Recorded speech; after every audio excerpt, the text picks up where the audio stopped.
sticks, so to speak. Where shall I put this?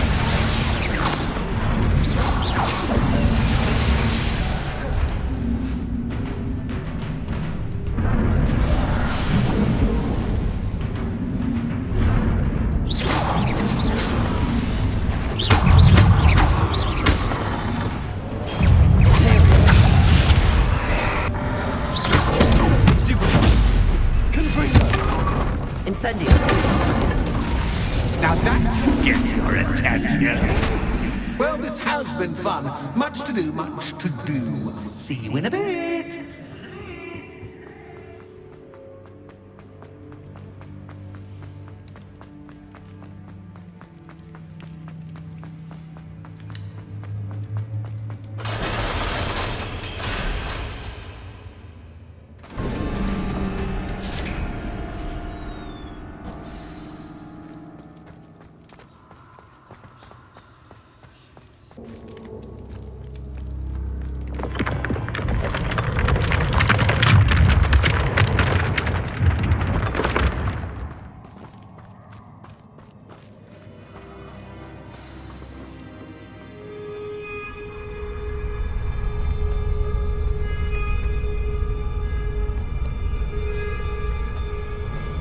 Aha! Finally!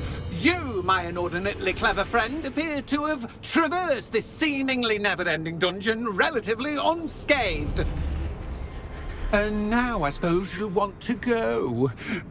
Everyone leaves me, usually in a straitjacket, never to return. I'm starting to take it personally. I'm tired of having no one to play with. Ooh. Tell you what, I'll make you a deal.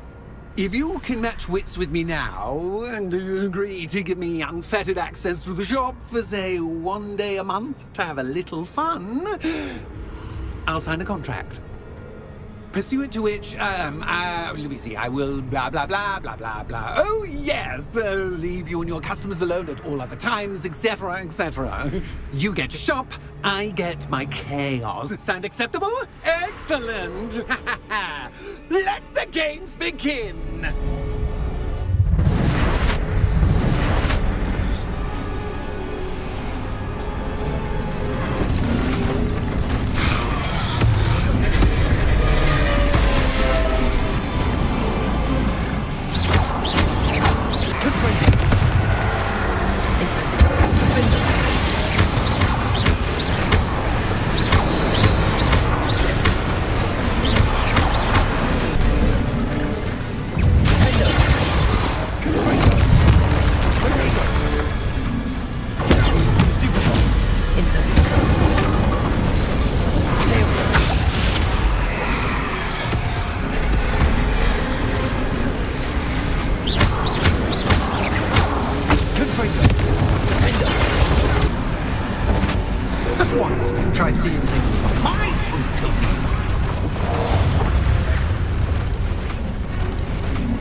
Someone deserving of the playground I so meticulously crafted. Such a treat to have fun again in my little dungeon.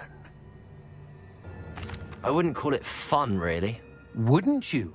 To each their own, I suppose. So, about the contract? I am a poltergeist of my word. Clear? What does this agreement entail? Specifically? Pay attention. You guarantee that I can have my fun at least 1 day each month without fuss. I let you work the rest of the time, mostly in peace. Why would you enter into such an agreement? Much as I love banging about the place, it's no comparison to seeing customers' faces when I bonk them on the heads with a chocolate frog. One doesn't really understand the value of an audience until one is without it. Very well. I shall agree to your contract with one small addendum. Hooray! No more of this unsatisfying banging about all day in a pitiful void. Wait, did you say one small addendum? I did. In order that I have a successful shop with lots of customers, would you agree to causing chaos only after 9 o'clock in the evening?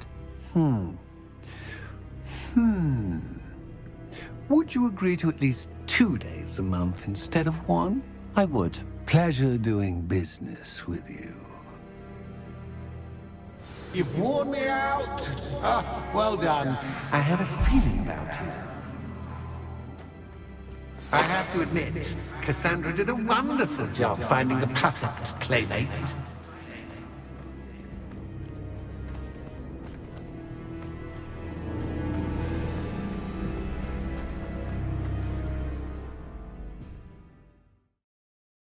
Here I come.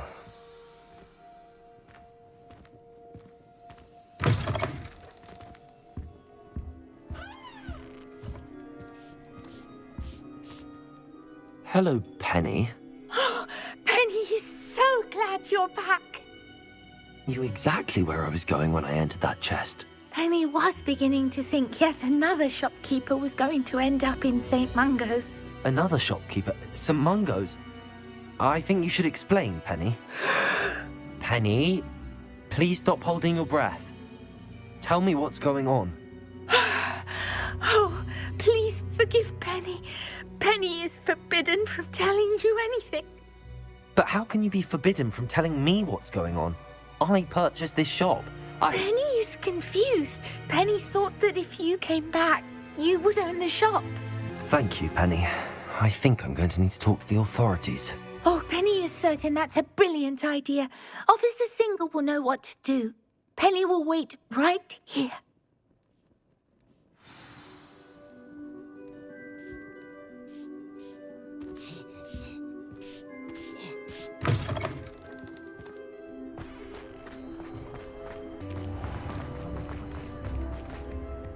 Officer Singer, I have some information you might be interested in. Ah, good to see you again. What can I do for you? Cassandra Mason sold me her shop and then tried to drive me mad in a haunted dungeon. Cassandra Mason sold you her shop? I am perfectly capable of owning a shop. But more importantly, did you not hear the bit about the dungeon? No, I heard that bit too. And, according to the house elf that came with the shop, she has done this sort of thing before. Repeatedly. I wondered what was going on. She seems to have had a great deal of trouble keeping a tenant in that shop. In any event, these are serious accusations indeed. Perhaps a little visit with Cassandra is in order to clear this all up. Shall we?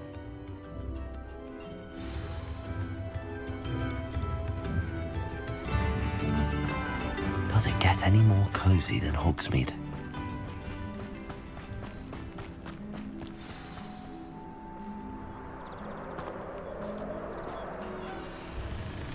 Oh, hello, Ruth. I see you've met my new tenant. Cassandra, it's my understanding that you sold your shop and your elf to this student. Now, they've been telling me some very interesting stories about your business practices. Perhaps you should come with me.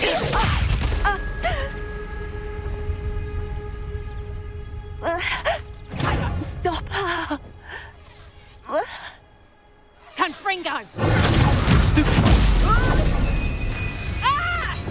There we go. Instantly. Good for you. Excuse for the fight. True.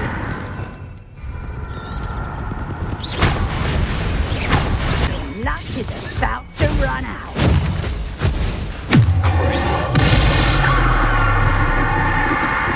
Excuse for a fight. True. There we go. Luck is about to run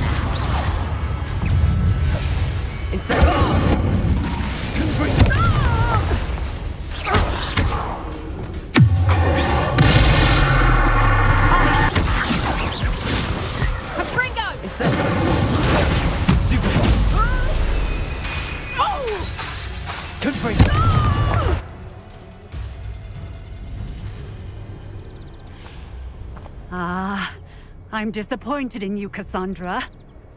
Incarcerate! You don't know what you're doing! Don't I? I always wondered why you couldn't seem to keep a tenant in that shop of yours.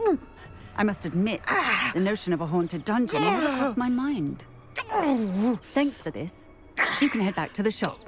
Check on that house elf of yours, she's probably terrified. Smruti, little traitorous elf! I should have known it was... Silencio.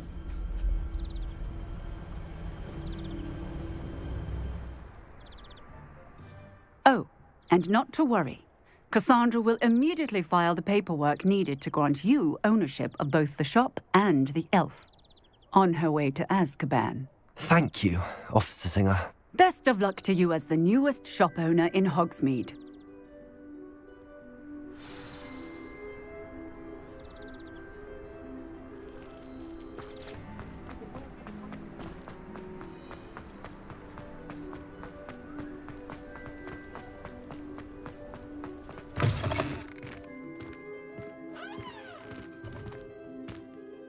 Penny, I have what I hope will be good news. Officer Singer confirmed that ownership of the shop has now transferred to me. Oh, well, that is good news. Penny is so relieved. Penny had the most difficult time keeping the truth from you. Penny promises to work as hard as she can for such a kind new owner. Penny, I found an item of clothing in the dungeon that I'd like to give you. Oh, thank you. Thank you. Penny never thought she would be given clothing and become a free elf. It's my pleasure. You deserve it. Of course, Penny will be staying on and managing the shop for you. Penny, you're free. You can do anything you've ever wanted to. But all Penny has ever wanted to do is run a shop with a friend and sell to the villagers in Hogsmeade. If that's what you want to do, Penny, then nothing would make me happier. I'm genuinely glad you'll be staying on. Penny is too. All that's left is for you to choose a sign for your new shop, and Penny will take care of the rest. I choose stitches and drafts. Excellent choice. Have a look outside. Thank you. I shall work on collecting items for the shop's inventory. Oh, and Penny, we'll be closing the shop by 9 o'clock every night.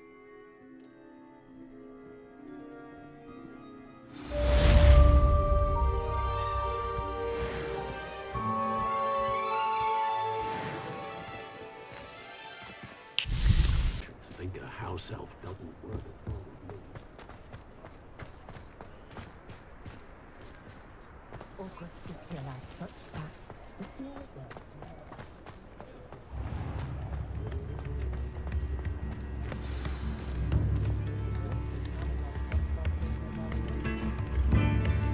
It's not like her to forget.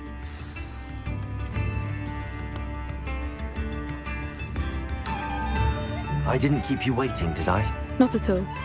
I was just at the post office. Gran told me to expect a package, but it looks as if she forgot to send it.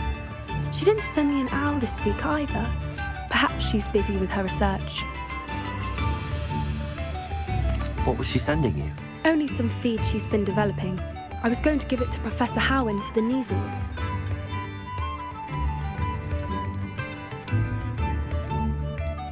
What kind of research is she doing? It varies from week to week, but it's always to do with creatures. Last week she was studying leg knots in Plimpies.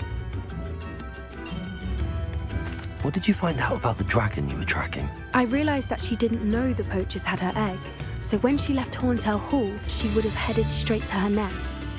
I went back to the tent and tracked her flight. How do you track a dragon long after she's gone? Tree canopies, burn marks, things like that.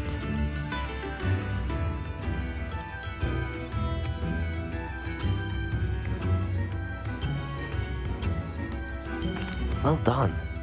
You certainly know what you're doing.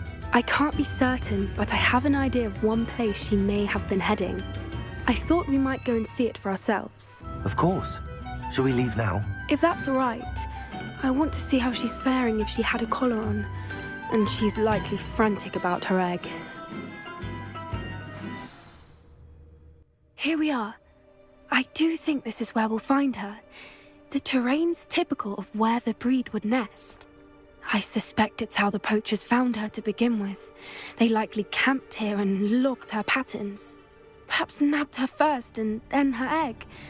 Dragons are hard enough to wrangle, let alone maternal ones. You got all of that from simply standing here? You'd be surprised how easy it is to think like a poacher.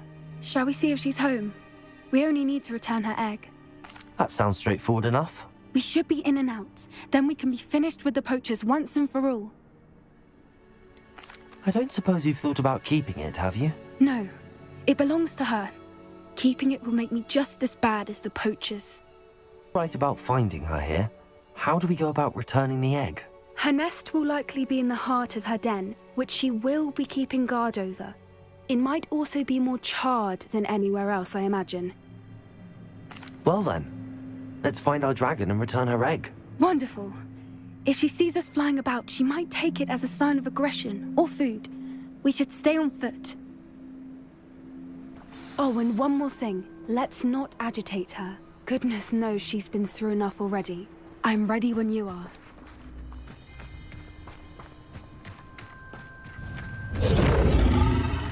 Lumos! Lumos! There she is, above us. She did make it home safely. Oh, good. It looks as if she wasn't collared like the other dragons.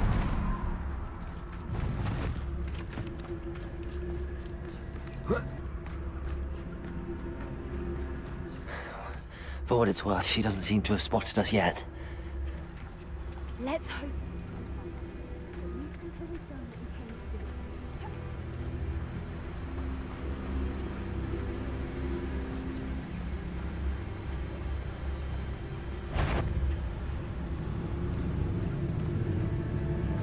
I wonder how many they brought to capture her. At least 10 usually.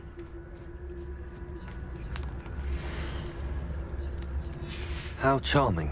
They keep in touch with each other.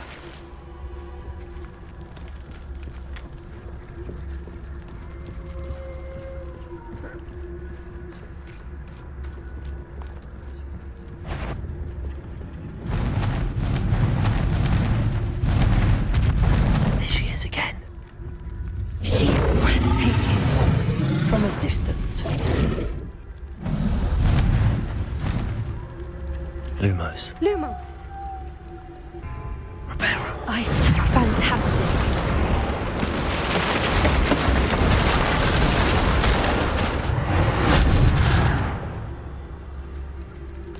Her eyesight is. I beg your pardon?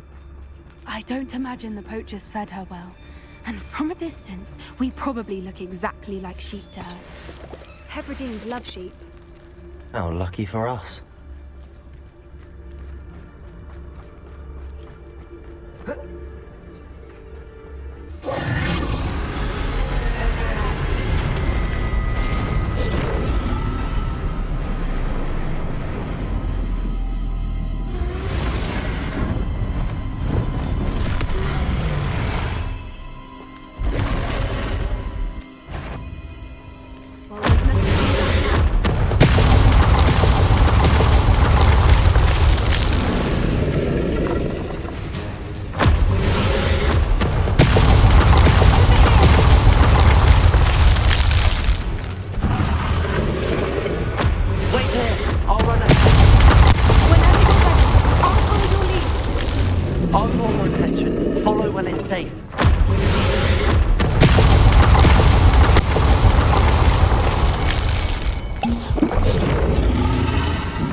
There's the nest. We're almost there.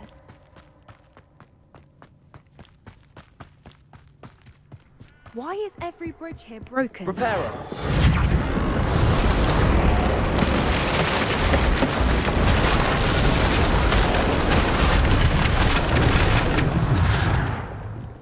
Now, if we just return her egg, we can hopefully make it out without too much fuss.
That was brilliant!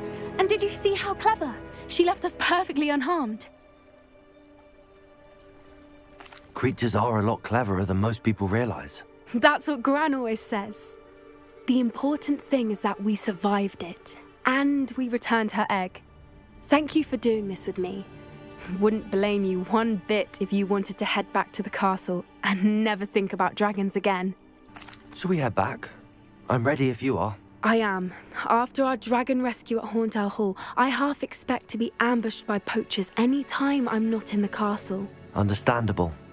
We did sabotage their fighting ring and steal a dragon egg from them. True. True. So why haven't they come after us? It's not like them to let things lie. Unless... Unless what? Unless they haven't let things lie. Oh no, I can't believe I didn't see it. We need to leave. I need to send an owl. How could I have been so blind?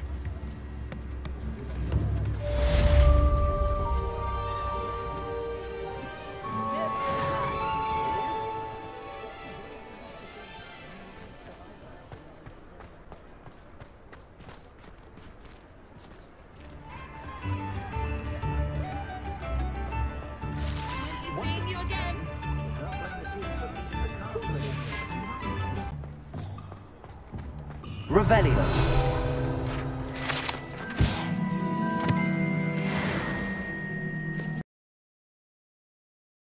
Off on another adventure, are we?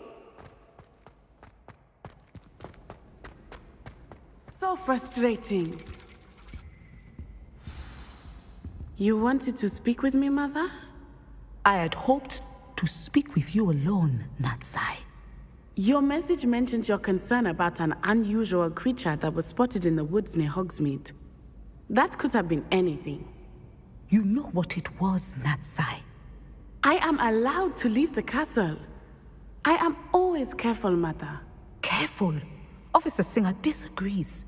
She sent me an owl telling me that you have been trying to collect evidence of some kind against dark wizards.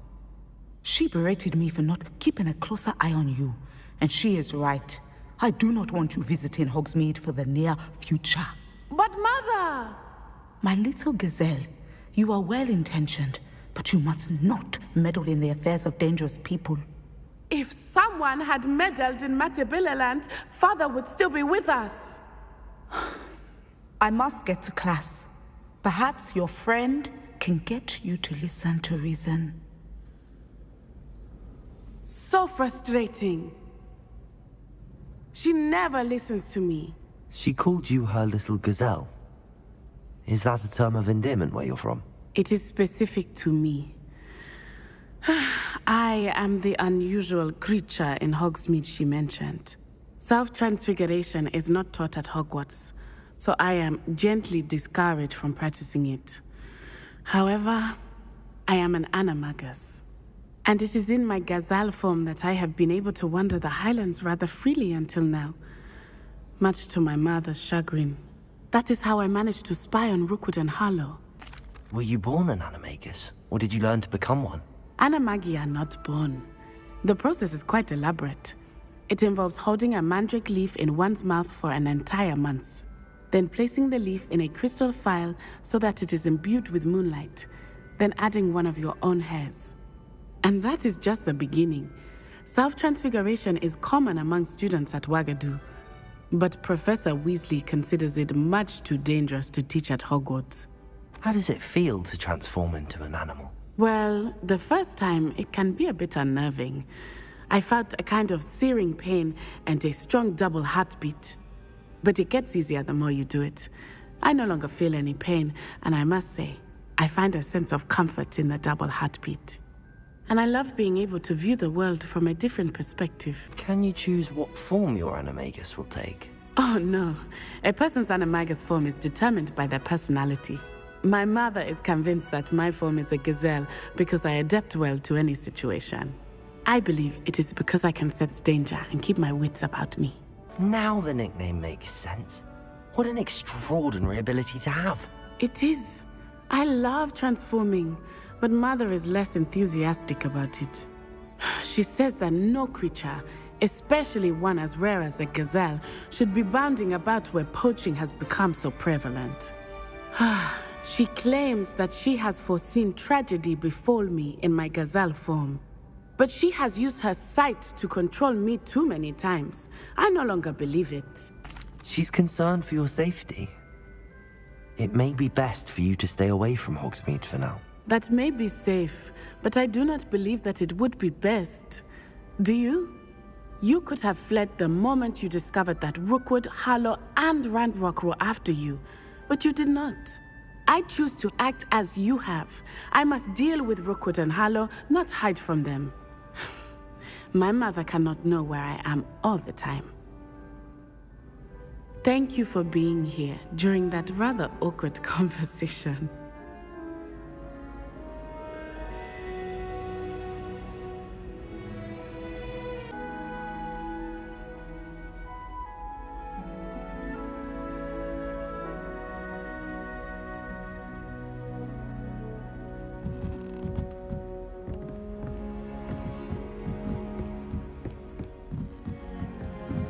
Revelio.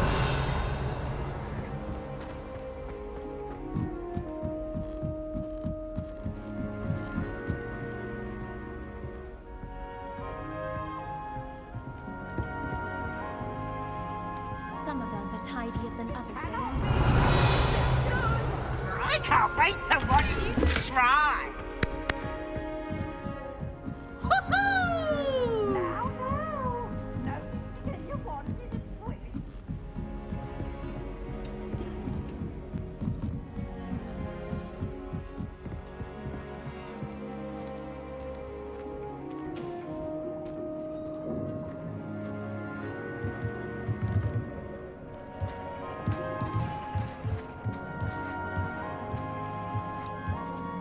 Hello there.